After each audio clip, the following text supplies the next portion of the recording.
Shane, thanks for your time this morning. Mal Lanyon has been tasked with driving the New South Wales recovery. Isn't that your job as Commissioner? Yeah, absolutely, Pete. Good morning. So as the Commissioner of Resilience, I also hold the statutory role of State Emergency Recovery Controller. But in that role, I take responsibility for statewide recovery efforts. Mal Lanyon's appointment is a bolstering of the regional appointment we've already got there, and Mal will lead the Northeastern New South Wales recovery focus, report back into me, the State Recovery Committee, and of course the Minister and the Crisis Policy Cabinet of Government. It's part of the long-standing arrangements which we've improved and enhanced over recent years. Mal's ability to join very closely and have an entire focus on the local councils, the local communities, the local recovery committees that are up there and identifying need and priority. We'll be able to give them focus, and we'll be able to make sure, getting back to us, that the state's whole efforts can ensure that those priorities and those needs are appropriately serviced. That's the Premier's call. Were you consulted about that appointment? Yeah, absolutely. So I, as the CERCON, as they call it, I wrote the appointment up for Mal Lanyon. We already appointed a director up there to start preempting and putting in place the arrangements and the connections with local councils and local committees. So Mal's going in and connecting up with our Director of Resilience. Our Director of Resilience will actually be the deputy to Mal to help and support and coordinate that arrangement. But absolutely, Mal's standing, Mal's seniority in the New South Wales Police Force, particularly given our reliance on this out-of-scale event, utilising police and all the emergency management arrangements to transition from the response into the recovery, will be even further enhanced with Mal standing in the police force and his standing in the community. Right. So you had a conversation with the Premier about that before it was announced?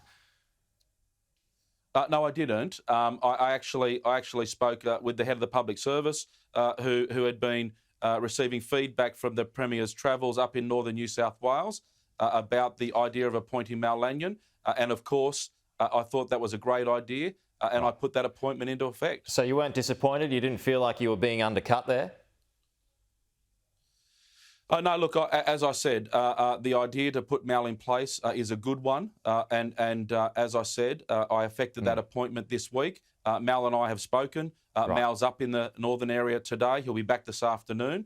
And we'll continue to work very closely together going forward for the people of Northeast New South Wales. So you're not disappointed by that? It doesn't show, in your view, that the system for recovery and response just simply wasn't good enough, which is why Mal's been brought on? No, I don't. It's not a reflection of the adequacy. It's covered for and it's provided for in the recovery and planning arrangements.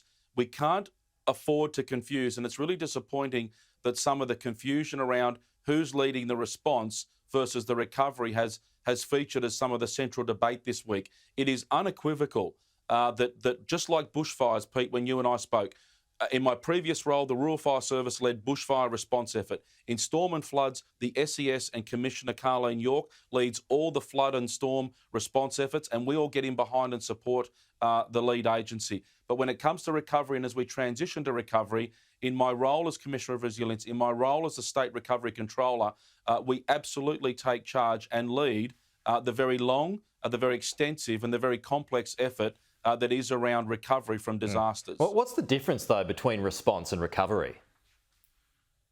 Response is the unfolding effort of saving life, of rescuing people, of dealing with the immediacy of the threat and the risk that's unfolding from whatever that hazard or that operation is.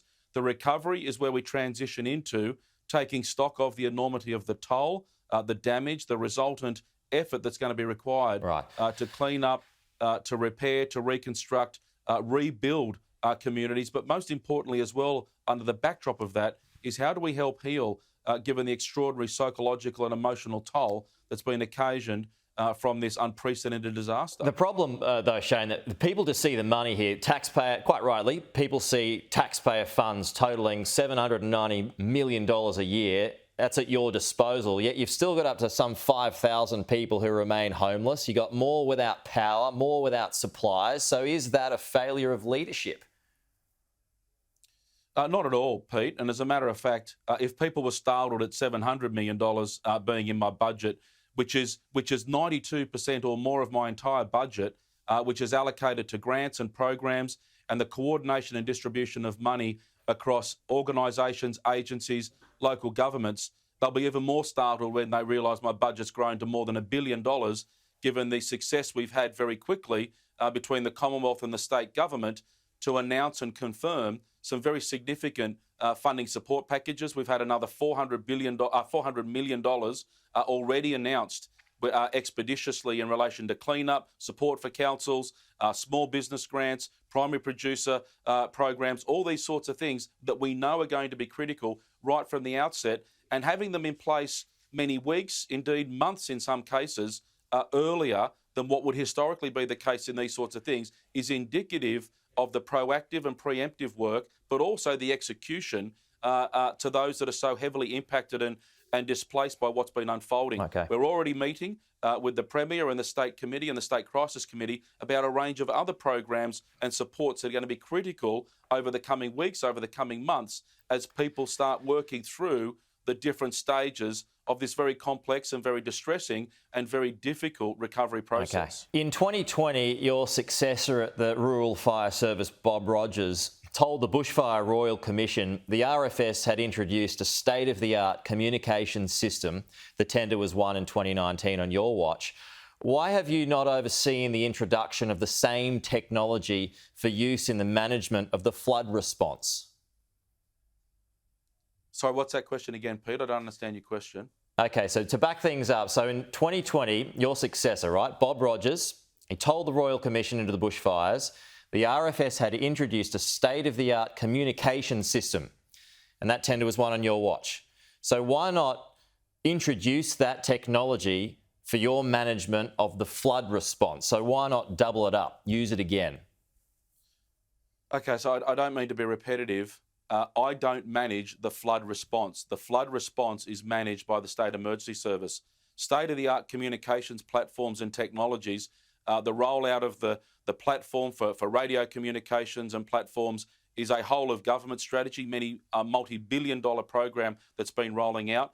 The emergency alert technologies that are used during bushfires for the issuance of warnings and advice to people in danger zones to deliver messages around evacuations.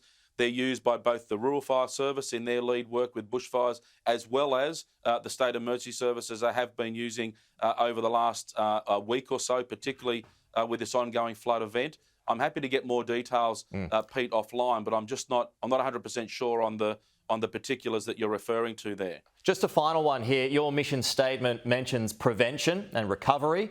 What did Resilience New South Wales do to maximise the effectiveness of warnings to save lives and help people protect what they could? So we have a very, across the state, integrated system of warnings and advice. As I said, the SES in the last couple of years have upgraded and improved their warning system. We go through flood advice, flood warnings, and then flood orders. Those arrangements, those guidances have been utilised and deployed during this event. And also, as I just mentioned a moment ago, coupled with that general messaging through websites and social media, they've also been utilising smartphone technologies like the emergency alert, which gets calls to landlines and calls to messages to mobile phones and those sorts of things. So they are in place.